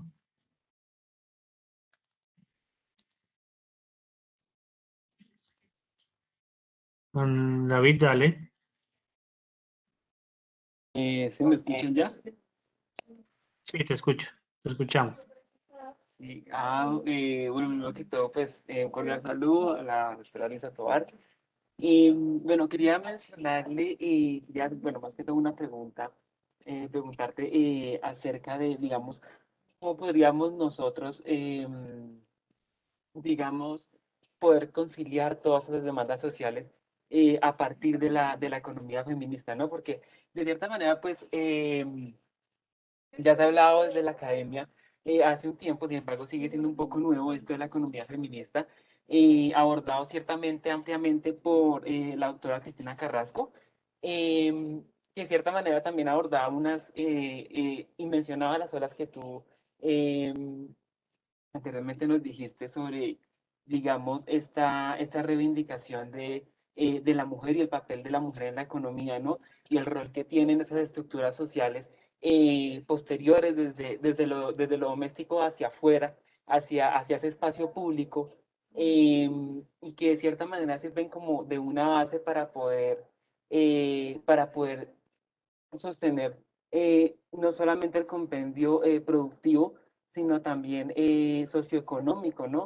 Y todas estas transformaciones que se dan en el mercado. Entonces, ¿cómo podríamos nosotros, desde tu perspectiva, ¿no? ¿Cómo podríamos nosotros conciliar todas estas demandas sociales eh, en un país, bueno, una sociedad como nosotros, la colombiana, nuestro contexto, en nuestra cultura, ¿sí? Que de cierta manera seguimos digamos, con mucha discriminación, con mucho racismo, digamos, de cierta manera también sigue habiendo esa tradicionalidad, ¿no? De patriarcado, de la ama de casa, del rol de la mujer. ¿Cómo crees tú que desde nuestra perspectiva, de la perspectiva de la economía feminista, podamos transmitir un mensaje y un mensaje al común, un mensaje a las personas que de pronto no estén dentro de la academia o digamos, el compendio social tradicional, ¿no? Como nuestros abuelos, o de cierta manera cómo hacer esas transformaciones culturales y el espacio público, algo que también, digamos, mencionaba Judith Butler, ¿no? De esa transformación del espacio público a partir del género y a partir de esta ola de la economía feminista. Bueno, Luisa, qué pena, antes de ¿otra pregunta? que Sí, dime. No, antes de que inicies, podrías de pronto apagar la cámara porque anteriormente se te entrecortó, pero no quise interrumpirte, pero pues ahorita de pronto si tú puedes apagar la cámara y para que no se te corte el audio. Listo, Gracias. perfecto, así mejor. Entonces, bueno, gracias Juan David por tu intervención y por tu pregunta. Digamos que yo creo que, vuelvo, insisto, en la invitación del feminismo. Yo creo que más que tratar de convencer, o lo que yo he visto un poco es que estas reflexiones, inclusive yo también coincido con Juan Pablo, en algún momento sentí cierta como incomodidad con el feminismo porque me parecía que era un discurso muy teórico, muy complejo, hablaban de interseccionalidad, e inclusive también porque tú veías como ciertas feministas, sí, como teóricas, blancas, como que conectadas. Entonces, es cuando uno explora otros, digamos, un feminismo más comunitario, un feminismo más, como más realista, inclusive más popular, que te das cuenta sí, la potencia que tiene ese feminismo. Yo creo que es dándose cuenta, y bueno, es una invitación también a la acción, a la medida de cada uno. Yo creo que replantearnos y pensarnos cómo es que estamos viviendo cada uno en nuestras familias, en nuestras comunidades, y qué podemos hacer, además porque ya y también lo planteaba el profesor Carlos, es evidente esa necesidad pues, o sea, el cuestionamiento ya está. Creo que eso es una de las avances sustanciales que ha tenido todo este proceso de movilización, no solamente en este año, sino inclusive desde la mano, y cómo se ha ido tejiendo toda esa conciencia. En el 2019, también lo que sucedió el año pasado con esos hechos de represión frente a los cuestionamientos. Entonces ya está sembrado como ese sinsabor, o sea, ya hay algo que no está funcionando.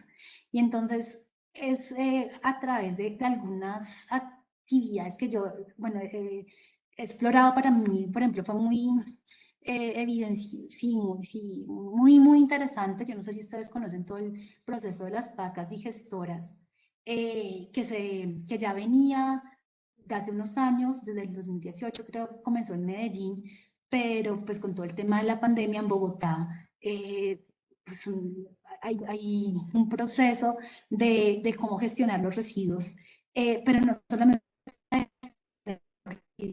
sino cuenta qué es lo que estamos produciendo, qué es lo que estamos produciendo en términos de residuos que estamos consumiendo, la cantidad por ejemplo, de comida que botamos, pero no solamente el tema, digamos, del residuo, sino cómo la paca digestora, que es lo que a mí me sorprende y me maravilla, logra conectar comunidad.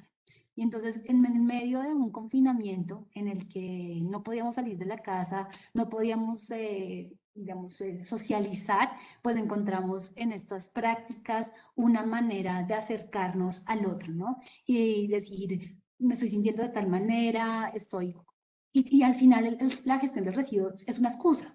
Y entonces el tema de las vacas desencadena una sensibilización sobre el tema del medio ambiente.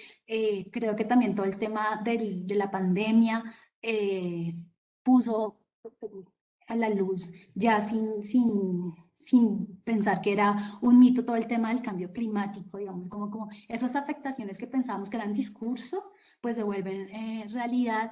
Entonces, esa experiencia de la PACA me parece bastante interesante, y la pongo como un ejemplo de esas pequeñas cosas que uno puede ir haciendo y piensa que no son tan importantes, pero pueden ser revolucionarias. Además, inclusive porque entonces no solamente tienes una sensibilización, tema ambiental, pero entonces ya le metes un tema político de denuncia. Entonces en las PACas se colocan los nombres de los líderes asesinados, Y entonces también viene el tema de una intervención de la policía porque considera que la paca es una invasión del espacio público y la gente, digamos, se reapropia de ese espacio público, defiende la paca. Entonces, creo que así como está la paca, también hay otras experiencias más en sectores populares de compartir eventos, inclusive el cuidado de los niños que se haga colectivamente. Entonces, yo creo que es a través, digamos, los mensajes, es más difícil cuando tú tratas de convencer a alguien, digamos, con el discurso, además ahí, sí, como, es difícil. Yo creo que la estrategia más bien es esa invitación a través de la sensibilidad, y ahí se recupera, digamos, como ese lado femenino que todos tenemos, de despertar esas sensibilidades a través de la acción, sea cada uno, digamos, sabe qué posibilidades tiene, sea el tema de las pacas, pero también el tema de apoyar algún proceso colectivo, comunitario, y esa acción sí definitivamente tiene que ser colectiva y comunitaria, como yo lo planteaba en esos entramados, porque uno de sus aportes también feministas es ese de darnos cuenta, pellizcarnos de que estamos conectados y que yo soy, hay un término africano que es el Ubuntu, que dice yo soy o sea, yo soy porque tú eres, ¿sí? Y tú eres porque yo soy. Entonces todos estamos ahí conectados. Esto puede ser un poco como romántico y como muy hippie, digamos, algo, porque eso también es una manera de descalificar todas estas prácticas, invitaciones, transformaciones que se están dando, pero creo que es necesario y es necesario porque despierta un poco como la esperanza. O sea, yo creo que las transformaciones son muy fuertes, son estructurales y muy seguramente no vamos a ver nosotros esos cambios que quisiéramos ver, pero por lo menos intentarlo y apostarle y compartir hace que nuestra vida tenga más sentido y ahí poco a poco como construyendo estas alternativas de vivir dignamente y que valga la pena vivir, digamos. Creo que cuando tú te levantas y descubres como, bueno, sí, efectivamente hay cualquier cosa, y no se trata de no volver a ver los noticieros ni nada de eso, sino frente a toda esta indignación, claro, hay que seguir indignándose, hay que seguir protestando y denunciando, pero también hay que seguir sobreviviendo dignamente. Inclusive ya sobrevivir en estas condiciones colectivas se vuelve hasta un acto de resistencia. Entonces es un poco como esa invitación de dejarse un poco contagiar por el tema feminista, y yo creo que yo hubiera podido como mostrarles toda la parte teórica, pero si no la aterrizo en esas pequeñas experiencias, pues no hubiera, de pronto me hubiera quedado coja. Entonces, es eso, ese diálogo entre la teoría, entre el discurso, entre la práctica, lo que creo que puede convocar, y es eso, más que convencerte, es invitarte a construir colectivamente.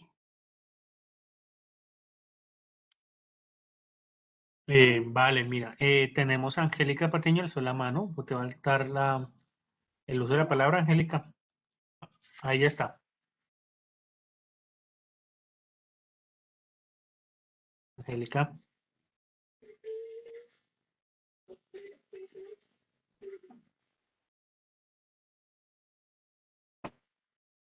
Angélica, ¿estás por ahí? Ya tienes el micrófono abierto.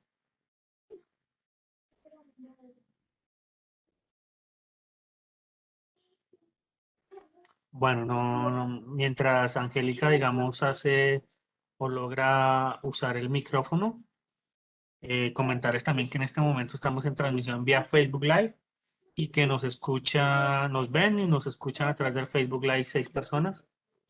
Estuvieron conectados durante, digamos, toda la transmisión, que si ellos también desean realizar alguna clase de preguntas lo pueden hacer y yo con mucho gusto se la transmito a Luisa o al profesor o pongo acá en contexto digamos, la situación.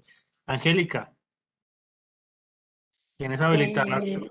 Sí, Listo. pues no sé si ya, aquí ya. Ya, ¿Sí? ahora sí. Dale. Vale, profe, gracias. Bueno, primero, como agradecerle a Luisa pues digamos que por la, por el espacio, también como al profe Carlos, digamos que digamos que por la invitación, como a la clase, como por invitar a Luisa. Digamos que durante como tu charla, Luisa, digamos que a mí me pareció muy interesante, digamos que esto de mirar o estudiar, digamos que la economía desde otras áreas, desde otros puntos de vista. También, digamos que desde estas tres experiencias desde las que tú hablas, digamos que me parecen muy importantes porque digamos que pues digamos que permite visibilizar, digamos que estos nuevos surgimientos o digamos que eh, pues digamos que estas nuevas como colectividades que se dan como tal vez en lo micro, que pues digamos que lo ideal sería que se pudiera llevar como a nivel macro, a nivel de una ciudad o digamos que de un país. eh, Específicamente, digamos, como con el tema de los recicladores, me parece que es un tema muy interesante, pues digamos que en lo personal yo estoy estudiando, digamos que, o digamos que haciendo mi tesis acerca pues digamos que el análisis de la economía solidaria, digamos que mirando la experiencia de los recicladores en Bogotá.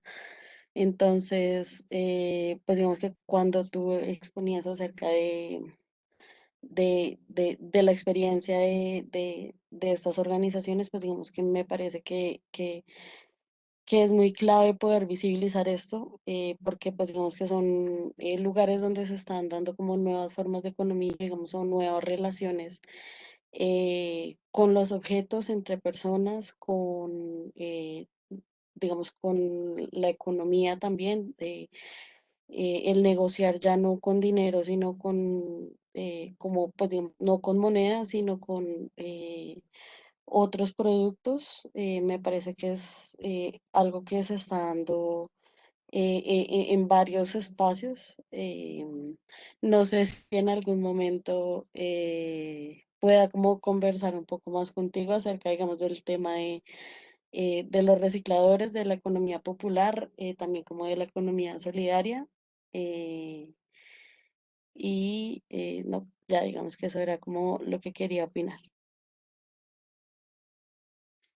Muchas gracias, Angélica. Claro que sí, yo ahorita dejo mi lo coloco en el chat, mi correo electrónico, cualquier persona que quiera contactarme, igual podemos parar un intercambio. Sí, yo comencé, digamos, con el grupo de Economía comenzamos a trabajar más, digamos, las economías populares en términos de los vendedores ambulantes, y después, por cosas del destino, conocimos el proceso con los recicladores. Y bueno, yo confieso que a mí el tema me cautivó. Eh, no sé, fue como magia. Yo también trabajo con otras personas el tema de los residuos, de los recicladores, y es muy interesante porque primero es residuo, darse cuenta que los residuos, pues trabajar con los residuos es como un tema basura, ¿no? Entonces, como que no hay un interés, aunque eso ha cambiado en los últimos años, yo pues, lo he percibido y muchas personas comienzan ya a conectarse. Por otro lado, el tema con los recicladores, digamos, cuando comenzamos a trabajar con ellos, descubrimos unas formas organizativas mucho más consolidadas que lo que encontramos, bueno, lo que alcancé yo a percibir con los vendedores ambulantes. Inclusive los recicladores tienen, digamos, 4 niveles de organización, en el sentido de que, digamos, están las organizaciones de base, digamos, los que prestan el servicio, pero estas organizaciones que tienen, digamos, un carácter más local. Estas organizaciones se vinculan, hacen como una especie de agremiación a organizaciones de segundo nivel.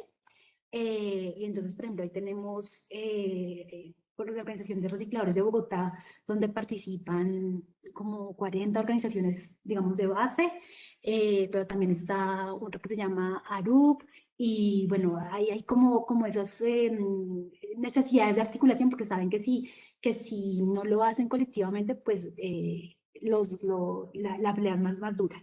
Ese sería un segundo nivel. Un tercer nivel de esas organizaciones que se encuentran en ciudades a nivel nacional. Entonces, en Colombia tenemos la Asociación Nacional de Recicladores y por países también vamos a encontrar esas organizaciones.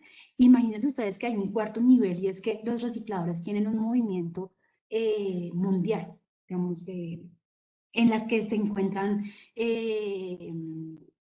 organizaciones de África, de Asia. Entonces, eso es bastante interesante porque uno podría decir, y obviamente son poblaciones que no no han pasado por la universidad, digamos, convencional, pero han pasado por la universidad de la vida y encuentras tú unas sabidurías y unas reflexiones muy enriquecedoras, sobre todo para ese diálogo de saberes. Entonces, sí, digamos que un poco contar cómo fue que llega el tema de los residuos, de los recicladores y después conectar con lo que encontramos con Banca Alimentos, es bastante interesante y también entender, como lo decía el profe Carlos, estas maneras claro, desarrollar sus economías, pero de subsistir y vivir y tratar de vivir dignamente y que uno dice, funciona, o sea, funciona lo de Banca Alimentos, obviamente a veces tienen problemas, pero la capacidad recursiva de Olga, lo de Ondas de Mortiñal también, uno queda impresionado de esa creatividad, de ese deseo de vivir, de construir colectivamente. Entonces, sí, abro una invitación a trabajar con recicladores, pero también, por ejemplo, el tema de pacas, que también es interesante, pero también están las huertas urbanas, que yo creo que a mí me ha sorprendido gratamente que ante la agresividad y la violencia de una ciudad como Bogotá existan esos espacios y que la gente se apropie de ese pedacito verde y ahí genere, porque entonces, claro, está la huerta, no solamente es cultivar, pero entonces también cuidar a la planta y tener conciencia de lo que te estás alimentando.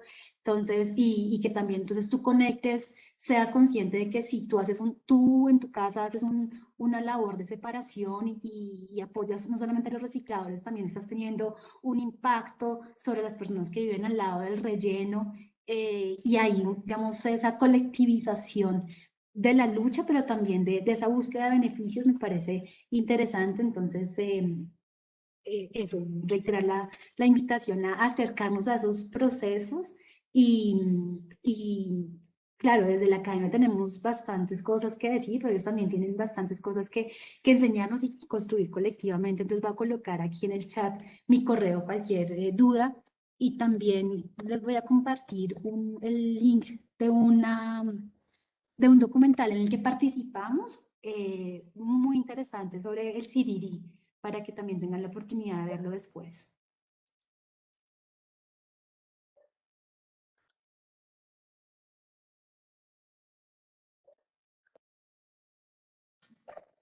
Gracias. Ah, No sé, perdón. no sé si tranquilo. No sé si hay alguna otra intervención. Cristina y Juan Pablo. Sí, sí, sí, sí. Pero bueno, Juan Pablo ya había, solo que creo que Juan Pablo no había bajado la mano. Dale, Cristina. Ya te voy a dar el uso. Ya. Gracias, Fabián. Bueno, buenas noches para Luisa, para el profe Carlos también, para todos y todas. Bueno, primero como agradecer a Luisa esa exposición tan amable, digo yo, que nos hizo. En términos, pues fue bastante interesante y fue bastante clara, digo yo, en comprender como esas otras alternativas, si se quiere, de economía vistas desde lo femenino también. Entonces, bueno, como muchas gracias por eso. Quería decir algo y es, bueno, lo primero que me llevó a pensar esta exposición que nos hace Luisa, pues es justamente como a eso que en una clase conversamos con el profe Carlos, em, relacionado justamente como con esas alternativas al desarrollo pensado desde Arturo Escobar. Y esto también, y estas experiencias que nos mostraba, pues me llevaban a pensar en eso, ¿sí? Como en esas otras alternativas también reales, palpables, por decirlo de alguna manera, exitosas, aunque como Luisa lo decía ahorita, pues con las dificultades que pueden tener, pero que se pueden dar y se pueden mantener. Entonces, bueno, eso digamos que fue bien interesante poderlo ver. Me llevó también a pensar en un tema de soberanía y es como, bueno, cuando nos mostraba, digamos, el ejemplo de la banca de alimentos, creo, pensaba también en el tema de soberanía alimentaria y pensaba como, digamos, esos ejercicios también, esas acciones prácticas comunitarias que vinculan al otro desde un lugar común también, cómo pueden llevar también a desarrollar espacios soberanos em, hacia afuera, digamos, ¿sí? Cómo esas experiencias pueden permitirse ser replicadas en otros lugares, cómo pensar la comunidad también. Y, y lo otro, digamos, que me cuestionaba también es como esa pregunta que dejaba Luisa al final de la presentación, como, y bueno, y el papel del Estado. Y yo pensaba, bueno, pues tal vez es por el momento coyuntural en el que estamos, pero yo decía, bueno, y si el Estado entra, acaba con esto, ¿sí? O sea, como que uno dice, eso es posible, digamos, como que haya lugar a que surjan, a que permanezcan esas experiencias en tanto hay un liderazgo, una apropiación también directamente desde quienes las están generando, ¿sí? Es decir, desde las propias comunidades, desde quienes están viviendo esa experiencia, por decirlo de alguna manera. Pensaba y pensando, digamos, en ese tema de la participación del Estado, pensaba, por ejemplo, en los casos, digamos, de los acueductos comunitarios, qué sé yo, ¿sí? Que luego que entra, digamos, la regulación del Estado, pues como que hay una tergiversación de eso que tenía sentido de tener un acueducto comunitario en donde estaban convocadas las diferentes familias, en donde se hacían unos manejos particulares, en donde se rendía cuentas. Entonces, bueno, decir como que lo que me queda también es como esa pregunta de en qué lugar está el Estado en en estas experiencias, digamos. Em, bueno, no, como eso, como que me deja ese cuestionamiento también. Por supuesto, me deja una inquietud que, como Luisa lo decía, bueno, la idea es que se queden como con esa, sí, como con esa inquietud de profundizar en el tema o de conocer otras experiencias. Y sí, claramente sí, me quedo con eso y es con esa necesidad, si se quiere, también como de explorar esas posibilidades que permiten un poco em, pensarse desde un lugar diferente en relación con el otro también. Eso era, muchas gracias.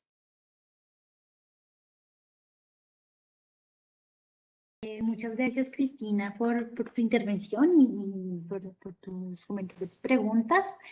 Sí, dos cositas que creo que es importante, todo el tema, digamos, de la autonomía.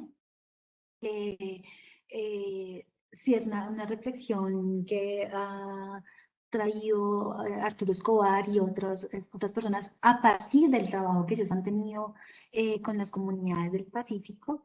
y que, digamos que yo en un principio debo confesar, no me parecía que la autonomía era como una palabra, sí, como una categoría un poco vacía, digamos. Pero poco a poco y gracias a estas reflexiones feministas he entendido que es clave, es fundamental esos procesos de garantizar la vida, porque es que la autonomía está relacionada con eso, o sea, cómo puedes vivir y no vivir, digamos, pensando individualmente, sino colectivamente, eh, eh, y defenderte ante el capital, porque también el aporte de la autonomía es eso, cómo logras ante todos estos violencias, estas depredaciones, estas desposesiones, sobrevivir y sobrevivir en comunidad. Y ahí entonces, claro, la autonomía no la logras solo. Y es lo mismo de la pandemia, o sea, nadie se va a salvar solo, y es el gran error que yo creo que se ha cometido con el manejo de la pandemia, y es individualizar la responsabilidad, individualizar el cuidado. Yo no traté tanto el tema del cuidado, pero eso también es otra de las reflexiones feministas de cómo pensarnos el cuidado colectivamente y no individualmente, como nos lo han un poco vendido.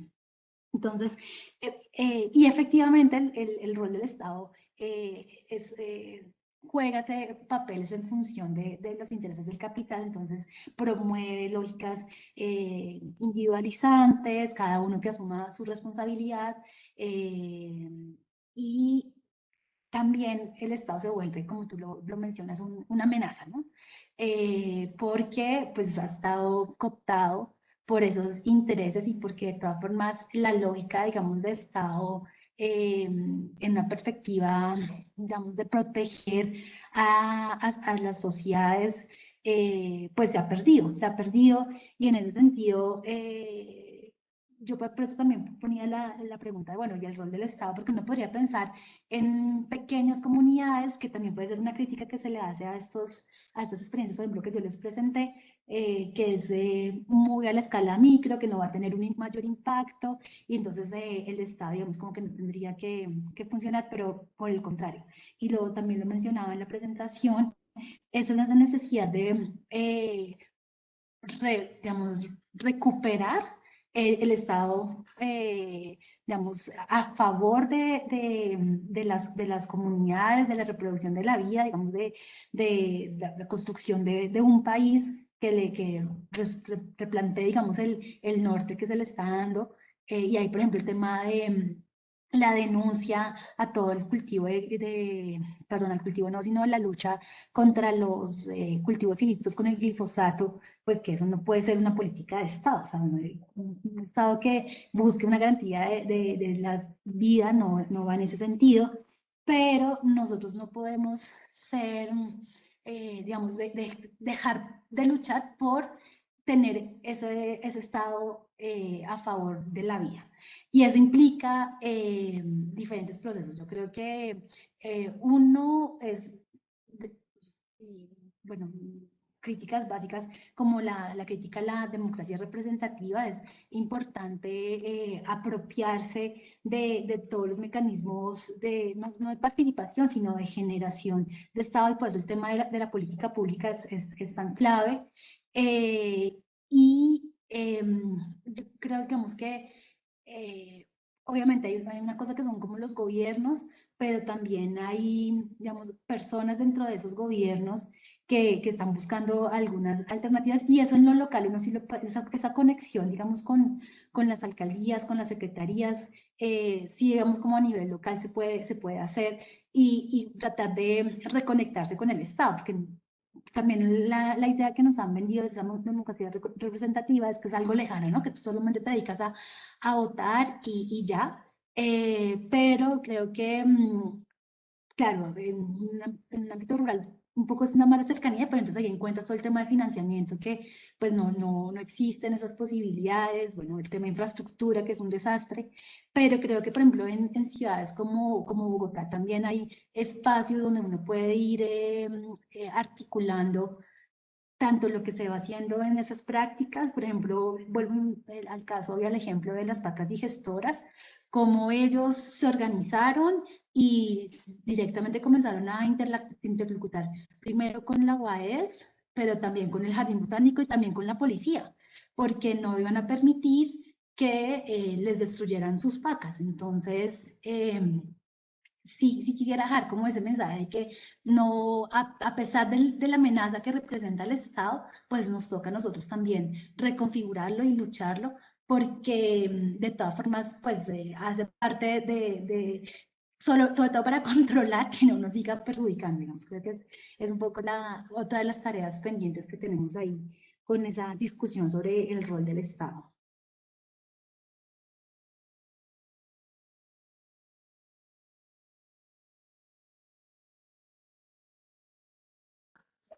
Bueno, pues agradecemos a Luisa.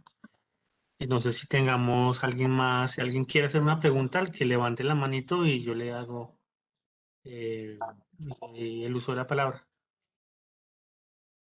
Mientras tanto, recordemos que estamos en transmisión por Facebook Live. Entonces, si alguien en Facebook también quiere preguntar, puede dejarnos su comentario y yo se lo haré llegar a Luisa o a Carlos. Muchas gracias. Bueno, pues yo quisiera tomar la palabra ahí y, bueno, pues preguntar a Luisa, pues no como desde un punto de vista teórico, sino más como desde la reflexión. Eh, Como en el contexto que estamos viviendo hoy en Colombia, que además de la crisis sanitaria que ya teníamos con el tema del COVID-19, la crisis económica que venía con anterioridad con síntomas desde antes de la pandemia, eh, en todo este escenario que tenemos como tan difícil, tan complejo, esa dinámica también del autoritarismo, de la represión tan fuerte que realmente va más allá de la represión, es como el exterminio, realmente. Eh, pues yo quisiera como conocer tu reflexión alrededor de las posibilidades, pero también de los impedimentos potenciales que se generan alrededor de alternativas, no sé si llamarlos emancipatorias o de autonomía, como tú resaltas ese concepto, eh, a partir de las categorías que hemos usado, que has usado, perdón. Mm, yo, por ejemplo, pues me genera así como particular preocupación, pues todos estos conceptos que han salido últimamente, eso de contener o de aplacar la protesta social y pequeños grupos o territorios inclusive, a partir de nociones como la divulgada en Twitter por el expresidente Uribe de revolución molecular disipada.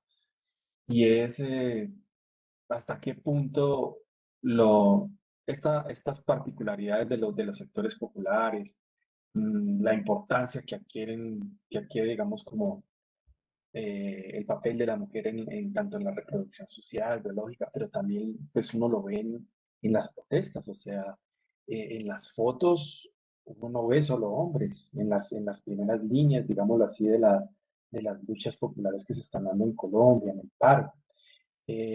Pero uno también entiende que allí hay un proceso de la gente que se levanta y que quiere como superar un estado de cosas, pero de las barreras de contención que existen desde el statu quo para impedirlo. Y yo quisiera como que tú nos dieras como esa reflexión de cuáles son los horizontes de posibilidad que se pueden tener, pero también de las potenciales restricciones de ese estado agresor, eh, y pues, de esas clases dominantes que no quieren ceder un poquito en nada, ¿sí? Si puedes, pues, dar tu opinión, tu reflexión al respecto. Muchas gracias, Carlos. Pues digamos que lo que yo veo es que precisamente como no solamente es, digamos, las manifestaciones, sino lo que se está generando alrededor de las manifestaciones, en términos de las ollas comunitarias, en términos de esos despertares, de esas sensibilizaciones, de esos cuestionamientos, de inclusive esas formas de organización frente a la protesta, pero también formas de organización frente al cuidado, ¿no? Entonces, de que si vamos a marchar, pues que sea tratar de ser colectivo, en bloque, bueno, defendernos. Entonces, yo creo que hay unas, como efectivamente tú lo dices, esos horizontes que se están armando y que se venían gestando, ¿no? Entonces, claro, ¿cuál es la amenaza de esto para el sistema?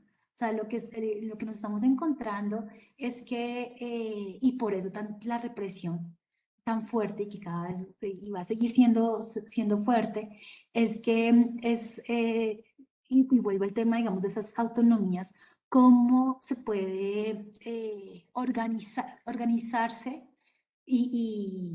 digamos, y luchar y sobrevivir. Y al Estado no le interesa ni que hayan organizaciones comunitarias, ni que hayan organizaciones que fomenten y que exploren esas otras posibilidades y esos otros horizontes.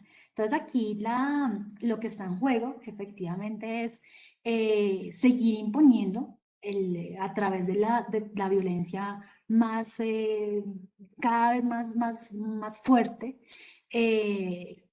esas maneras de control, ¿no? De cómo se evita, y ahí también volviendo a lo que planteaba Cristina, de ese Estado represor, controlador en función de esos intereses del capital. Entonces, la función de este Estado en este contexto va a seguir siendo esa represión y romper comunidades. Romper, ya lo venía haciendo con los asesinatos de los líderes, ya lo venía haciendo con todo el tema, digamos, siguiendo, imponiendo ese modelo extractivista, ya lo venía haciendo, flexibilizando cada vez más un mercado laboral hasta un nivel de precarización absurdo, ya lo venía haciendo con el tema de las reformas pensionales, con el sistema educativo. Entonces, es un proceso pues, que es por esa misma vinculación y cooptación con el capital, pues está en función de él. Pero a pesar de todas estas cuestiones, es increíble cómo la gente sigue luchando y defendiéndose esa comunidad, en comunidad. Entonces, yo lo que considero es que, y bueno, un poco como un elemento un poco esperanzador, yo sí creo que digamos, lo más difícil de romper es esos vínculos, ¿no? Y si hay, obviamente va a seguir habiendo mucha violencia, pero si lo que se trata es de seguir defendiendo y construyendo son esos vínculos comunitarios, pues al capital le va a seguir quedando muy difícil romperlo. Y lo digo no solamente por ahorita, sino por ese recuento que hice de esas amenazas y cómo a pesar de eso la gente sigue luchando y sigue tejiendo esos entramados comunitarios que, y hay una última reflexión de Raquel Gutiérrez, es que, claro, lo interesante del entramado es que te permite no que todos estemos de acuerdo en lo mismo, digamos, pueden haber diferencias, es lo que ella quiere plantear, pero hay un objetivo común y un objetivo de lucha.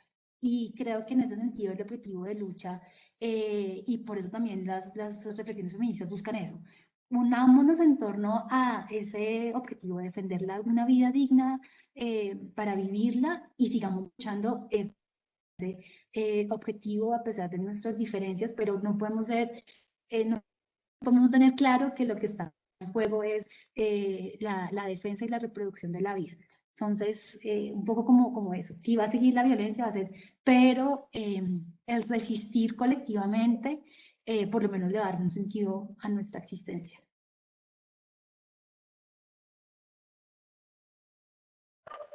Muchas gracias, Luisa. Sí, pues, definitivamente los horrores que estamos padeciendo hoy en Colombia, pues generan como esa tristeza realmente, ese malestar, ese desazón. Pero pues definitivamente otra característica que quizás no se conversó aquí o no se profundizó es que precisamente esas microeconomías, esos sectores populares, la gente, sus territorios, los campesinos, son innovadores también. ¿Sí? Y ahí ese concepto de innovación, de creación, es a veces más importante y más fuerte que el poder destructivo a las fuerzas que se le oponen, digamos así.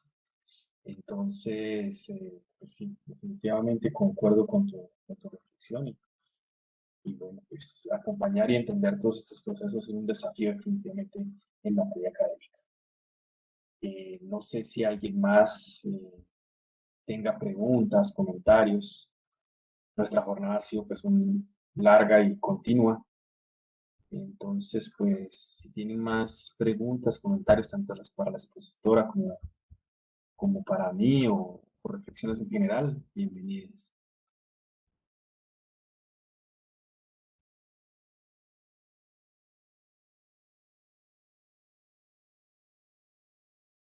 Si no, Fabián, pues podemos ver ya la posibilidad de concluir nuestro espacio, ¿verdad? Vale, pues voy a revisar el Facebook a ver si alguien escribió algo. No, en este momento todas nos acompañan. Tenemos 15 likes y 6 personas en general que nos estuvieron viendo. No hay hasta el momento ningún comentario. Pues entonces, pues agradecerle supremamente a Luisa que nos acompañó, al profesor Carlos, como siempre, que su clase es bastante interesante. Sabemos que no vinieron algunos estudiantes de ciencia política, creo que tenían ahí algunas situaciones del paro y tengo entendido que alguna estudiante de la maestría está posible que tenga COVID y esté por allí, digamos, con esa situación. Le mandamos saludos a Gina. Bueno, cualquier cosa, entonces siempre estamos comunicándonos y gracias a todos por estar. Muchas gracias. Muchas Muchas gracias. gracias. Gracias. Feliz Gracias noche, que estén muy por la bien. presentación. Luisa, muchas gracias. A ti, muchas gracias por la invitación. Bueno, ya.